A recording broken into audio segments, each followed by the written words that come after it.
constructive debate. And here we are with only 2 Democratic senators voting to even start the debate. I yield back to my friend. Thank you, Senator Perdue. Mr. President, there's a scripture in the Bible in the book of Ezekiel, chapter 33, somewhere around verse 6.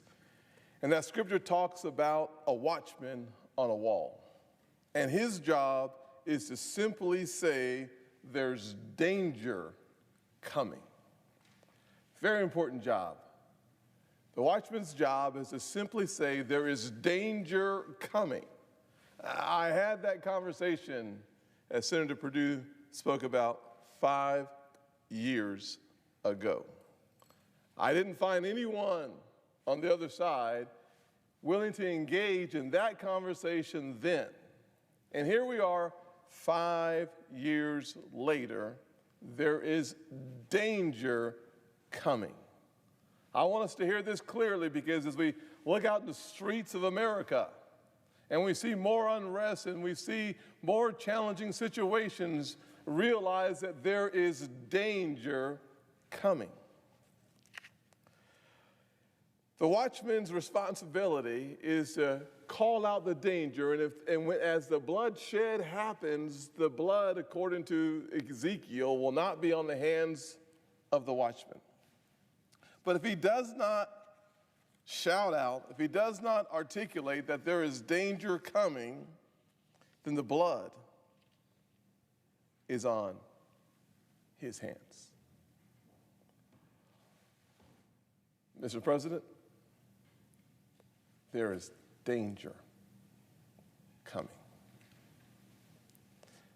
We are in dangerous times. The source of this danger is not the failure of this bill on this floor at this time. No, this is merely a symptom of the danger that I believe is right in front of us. This is only a symptom of a much deeper issue, a systemic problem. Let me explain.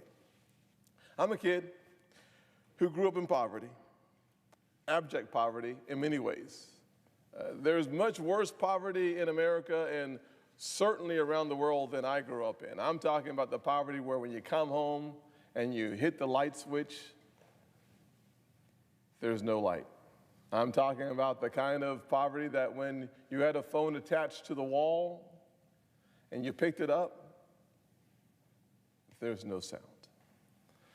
There are people who lived in worse poverty than I, but that is poverty from my perspective. And I lived in that poverty, and one of the challenging situations of poverty that manifests is hopelessness. And I was that hopeless kid in America, mired in poverty, in a single-parent household, under the impression that the only way I can escape poverty is through athletics or entertainment. I was hopeless. And from 7 years old to 14 years old, I drifted, and all drifting leads in the wrong direction. I failed out of high school, embarrassed my mom, who was working 16 hours a day, because I felt like there was no hope in this country for a little black boy like me. 14 years old. Failed Spanish, English, world geography, and civics. Civics, as we all know, is as close as it gets to failing politics. I will say that this body as a whole today is failing civics. We're failing in politics. But as the Lord would have it, I had an amazing mother who believed that it was her responsibility to pray me out of the hard situations I found myself. And then I had the good fortune of meeting a mentor after I got through summer school. They redirected me. I pulled myself together with the help of a powerful family, a praying grandmother, and a whole lot of faith. And I caught up with my class. I graduated on time, earned a small football scholarship, went to college, earned a degree in political science. Along the way, as a youngster, I joined the NAACP, joined the Urban League, joined many organizations in the community because I knew that a part of my responsibility was to be socially engaged in making a difference, no matter how small that difference could be. The one organization I didn't even think about joining was the Republican Party. Why would I ever think about joining the Republican Party? Because growing up, every African American, every black person I knew of was wed to the Democrat Party. Because it's better to have a seat in the room than be outside. That was the heritage I grew up in. Let me fast forward to where we are today, and I'll return to that. Today, I lost a vote on a piece of legislation that would have led to systemic change in the relationship between the communities of color and the law enforcement community. We would have broken this concept in this nation that somehow, some way, you have to either be for law enforcement or for communities of color. That is a false binary choice. It's just not true. This legislation spoke to the important issues that have brought us here today. We wouldn't be here if it were not, as Senator Perdue alluded to, the death of yet another African-American man, George Floyd. His murder is why the country has given us the opportunity to lead. And my friends on the other side just said no. Not no to the legislation. They just said no. And why am I saying that they didn't just say no to the legislation? It's because along the way, I sat down with many of them and said, what do you need? And Senator Schumer sent a letter telling, I believe it was Senator McConnell, there were 5 things in the legislation that needed to be improved. I said, let's give them the 5 amendments. I sat down with more senators, and they said, wait. There's not just 5, there's 20. I said, how about 20 amendments? And they walked out. You see, this process is not broken because of the legislation. This is a broken process beyond that one piece of legislation. It's one of the reasons why communities of color, young Americans of all colors, are losing faith in the institutions of authority and power in this nation, because we're playing small ball. We're playing for those in the insulated chambers. We're playing for presidential politics. That's small ball. Playing the big boys game is playing for the kids who can't represent themselves. And if you don't like what you see, change it. We offered them opportunities, at least 20 I offered, to change it. And their answer to me was, you can't offer us 20 amendments. I said, why not? They said, well, because Mitch McConnell won't give you 20 amendments. I spoke to Mitch McConnell. He says, you can have 20 amendments. I told them that. We went to a press conference yesterday, and we said an open process. They didn't want an open process. They want one thing, and I'm going to get to that. So I asked my friends, I said, what is it? What is it you don't like about where we're going? And they said, well, the data collection area. This is a problem. The data collection area is a problem. I'm like, well, tell me the problem. Well, the problem is that we're not collecting data. I'm like, well, wait a second. I could have sworn when I wrote the legislation, we were collecting data. So I flipped through the pages and realized we're collecting data for serious bodily injury and death. They said, well, we want to collect data on all uses of force. I said, put it in an amendment and I'll support it. That was just one bone of contention. I said, well, tell me another one. They said, Our bone of contention is that we need you to ban no-knock warrants because of the Breonna Taylor situation. I said, your bill does not ban no-knock warrants for the Breonna Taylor situation. Your bill bans it for federal agents. There's not a Secret Service agent showing up at Breonna Taylor's door. That was a local police department. So the fact that they're saying that they want to ban no-knock warrants, knowing they cannot ban no-knock warrants, tells me that this is not about the underlying issue. It's bigger than that. I said, well, I'll give you an amendment, though, and we can have that fight on the floor of the United States Senate.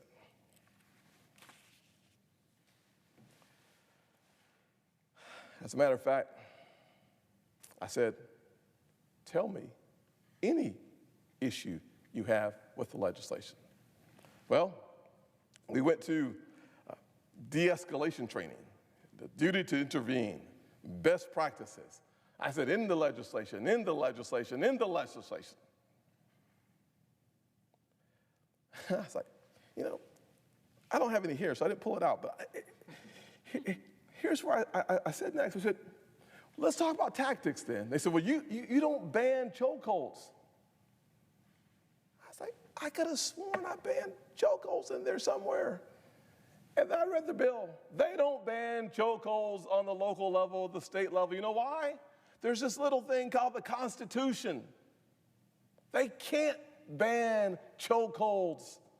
Eric Gardner's situation would not have been cured by their ban on chokeholds because their ban on chokeholds were for federal agents. Our legislation instructed the Attorney General to ban chokeholds for federal agents. And what else did we do? Well, we said we would reduce funding by 20%. They'd reduce funding by 10%. So our penalty was twice the penalty of the other side. And this is supposed to be an issue. Mr. President, I'm not sure we have found the issue. We haven't. It's not chokeholds. It's not the duty to intervene. It's not data collection. Because I said on chokeholds, they said, Senator, sat there meeting with them. I said, Senator, it's your definition of chokeholds. That's the problem. See, I assume that when you think of chokeholds, you think of a chokehold, but there is a distinction of the carotid airflow versus blood flow. They said ours only covered one, not the other. I said, okay, you have an amendment, I'll vote for it, we'll change it. They said, we're not here to talk about that. I said, well, wait a second. If we're not here to debate the issue on the motion to proceed so that we can not fix 50% of the bill, not 70% of the bill, but literally slivers, slide changes on parts of the bill that would move this entire process forward, and you have the amendments to do so. I even said something that I didn't think I would say. I said, what about a manager's amendment? Let's just fix everything in one fell swoop. They said, no, thank you. So I find it disingenuous that people say, well, why don't you just sit down with one member and work it out? Well, if a manager's amendment won't do it, if the 5 amendments that they wrote in a letter saying that they needed to have these things fixed won't do it, if 20 amendments won't do it, you have an open process on the floor of the United States Senate that requires 60 votes to get off of the bill, then what, pray tell, is the problem? Well, I finally realized what the problem is, Mr. President. The actual problem is not what is being offered, it is who is offering it. Took me a long time to figure out the most obvious thing in the room. It's not the what. I've listened to the press conferences, I've read the newspapers. I'm not sure that anyone who's actually reporting on the bill has actually read the bill. Because the next time I see another story or editorial that says, we don't do this, their bill does that, and you put the two together, and it's not just off, it's just dead wrong.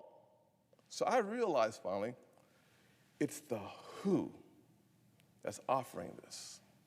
Now, I have dealt with the problem of food before. As a black man, I get the who being the problem. It's one of the reasons why I went to Senator McConnell and said, I want to lead this conversation. I'm the person in our conference who has experienced firsthand racial discrimination, racial profiling by law enforcement, and I'm still a fan because I believe that most law enforcement officers are good. But I'm the guy. I am your guy, Mitch, because this is my issue. This is an issue for every poor kid growing up in every poor neighborhood in this nation who feels like when I leave my home for a jog, I might not come back. This is a serious issue. This is an issue for every single kid who says, is this my country? We've heard no. This is the issue that we should be solving. Not the legislative issue. That's not the issue. The issue is, do we matter? We had an opportunity to say, you matter so much, we'll stay on this floor for as long as it takes and as many amendments as it takes for us to get to the issue that says, yes, you matter. But we said no today. 56 people said yes. 4 short. 4 short of saying yes. Yes to having enough information to direct training and resources in such a way that we can hold people accountable. We were 4 votes short of saying yes to having a powerful tool of pulling resources to compel behavior on chokeholds. Because I believe if we've gotten on the bill, we would have passed this bill. But that is the problem, by the way. That's the who I'm talking about. See, as a black guy, I know how it feels to walk into a store and have the little clerk follow me around, even as a United States Senator. I get that. I've experienced that. I understand the traffic stops. I understand that when I'm walking down the street and some young lady clutches onto her purse, and my instinct is to get a little further away because I don't want any issues with anybody. I understand that. But what I missed in this issue is that the stereotyping of Republicans is just as toxic and poison to the outcomes of the most vulnerable communities in this nation. That's the issue. When Speaker Pelosi says, one of the most heinous things I can imagine, that the Republicans are actually trying to cover up murder, the murder of George Floyd, with our legislation. That's not politics. That's not a game to win. That's you lose, you will sooner or later lose. But immediately, every kid around the nation that heard that nonsense lost that moment.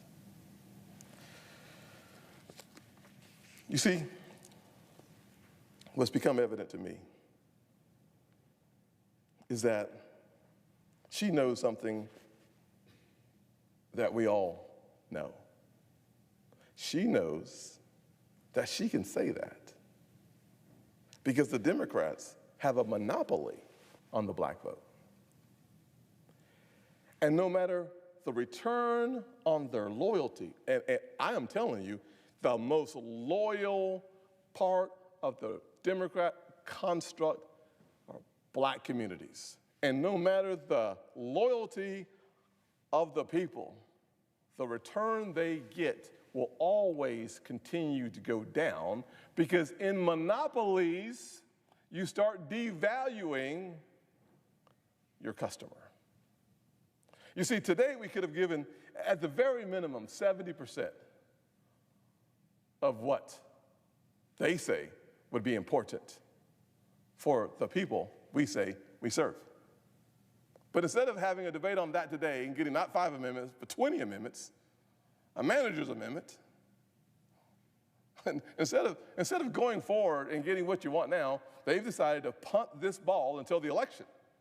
You know why? Because they believe that the polls reflect a 15-point deficit on our side. Therefore, they can get the bill they want in November. All they have to do is win the election. And then roll in January, and they get a chance to write the police reform bill without our support at all. Well, this is what they did in the House, right? No amendments in the House for Republicans on their bill. We're saying amendments on our side. Democrats are saying no amendments in the House, but you here in the United States Senate, because we are the world's greatest deliberative body, you can have amendments. Not in the House, not under Speaker Pelosi, but under Leader McConnell, you get at least 20 amendments. And I thought, what the heck, I'll throw in the manager's amendment too. But that was not good enough, because the irony of the story is not the bill. The irony of the story is that today and through the rest of the June and all of July, what we're going to have here is, instead of getting 70% of what you wanted or more, you're going to get 0. How's that for a return? How's that for loyalty? How does that work for the little kid at home in North Charleston where Walter Scott got shot? How does that work around the country when, instead of getting 70% of what you wanted today and tomorrow and next week, you get 0? And you're going to wait until the election to get more. Okay. Well, why wouldn't you take the 80% now, see if you can win the election and add on the other 20%? You got to be kidding me, because the who matters. They cannot allow this party to be seen as a party that reaches out to all communities in this nation.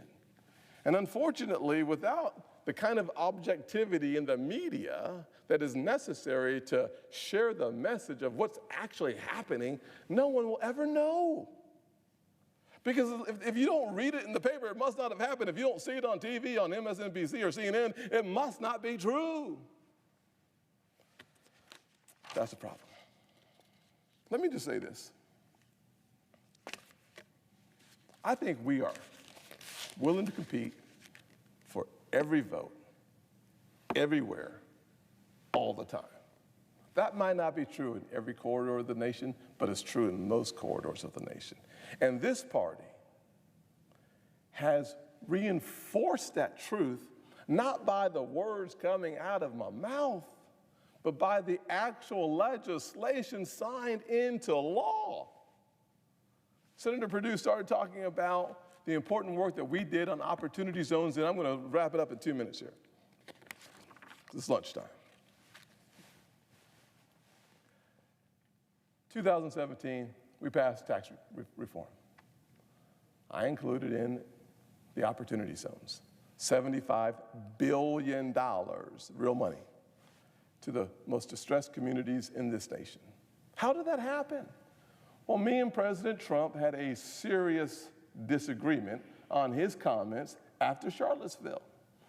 He, being a person that I was not looking forward to having a conversation with, invited me to the Oval Office.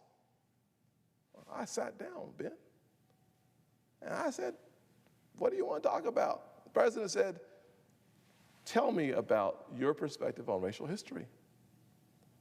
I was stunned, because if you know President Trump, like I know President Trump, his love language is not words of encouragement. It just ain't.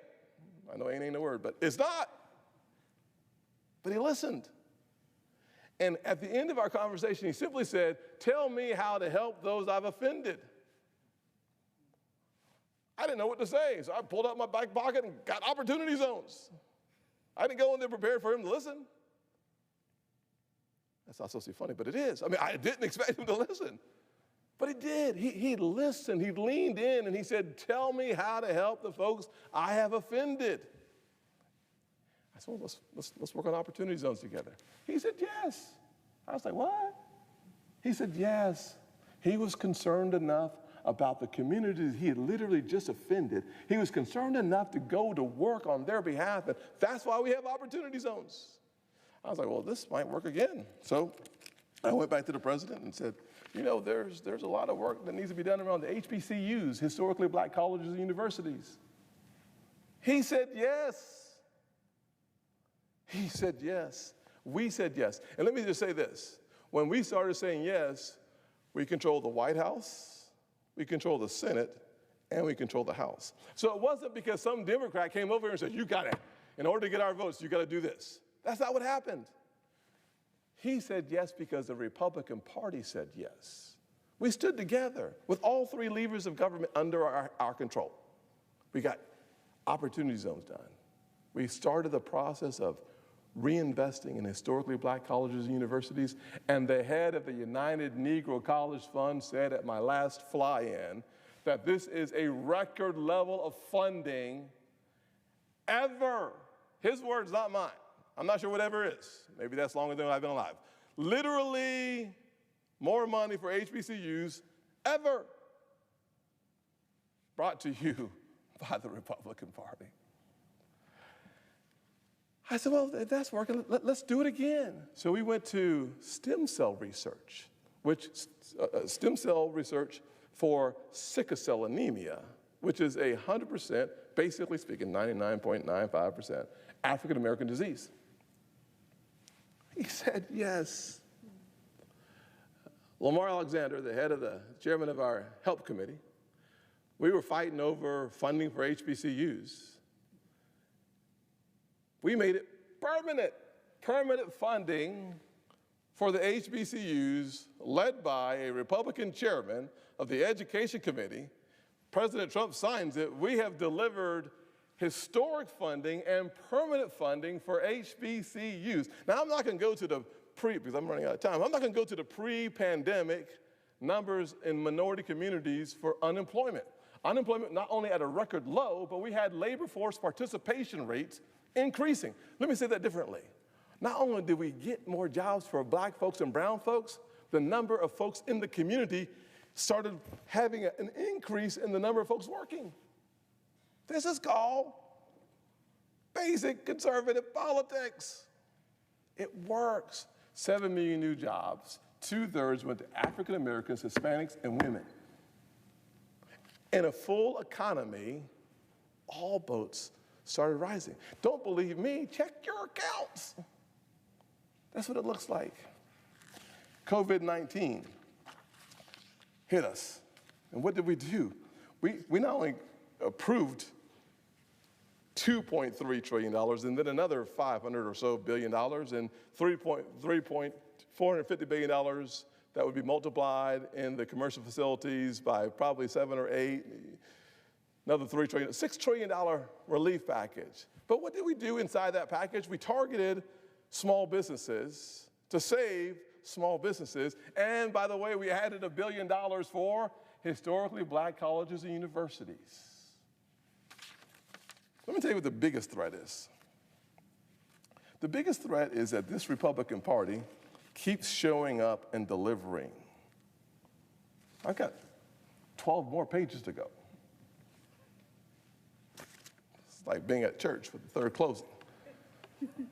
Literally, I've got 12 more pages of accomplishments to talk about. I'm not going to talk about it. Don't look relieved. I'm not going to talk about it. I'm just here to tell you that if we're going to be serious about criminal justice reform, and we passed it with the House, the Senate, and the White House in the hands of Republicans. We passed criminal justice reform to make up for the Democrat bill, the 1994 crime bill, that locked up disproportionately African-American men. the Republican Party passed criminal justice reform with all three levers in our hands. I'm frustrated. I'm frustrated because it's not a competition for the best ideas. It's not a competition for how to improve the poorest performing schools in America in the public education system that is consistently in black and brown communities, that your zip code determines the outcome of your life because you're not going to have a good education, because we won't touch teachers' unions, we won't touch education in the way that it needs to be touched. Governor Scott did before he was a senator. One of the reasons I went down there and campaigned for him, because he was serious about helping poor kids get up and move on. Let me just close with this. I don't know what it's going to take to wake up an entire nation about the importance of a duopoly and not a monopoly. Because look at your results. Look at the results you're getting. And by the way, when this bill is gone and next week we're on the DOD or something else, we'll forget about this. We'll move on. People will forget about it. And you know what's going to happen? Something bad. And we'll be right back here talking about what should have been done, what could have been done, why we must act now. I'm telling you, I had this conversation 5 years ago. I'm having this conversation right now. We could do something right now. You know, here's the truth. In Detroit, Atlanta, Minneapolis, Los Angeles, Philadelphia, all these cities could have banned chokeholds themselves. They could have increased the police reporting themselves. They could have more data information themselves. They could have de-escalation training themselves. They could have duty to intervene themselves, Minneapolis as well. All these communities have been run by Democrats for decades. Decades. What is the ROI for the poorest people in this nation? And I don't blame them. I blame an elite political class with billions of dollars to do whatever they want to do, and look at the results for the poorest, most vulnerable people in our nation. I'm willing to compete for their vote. Are you?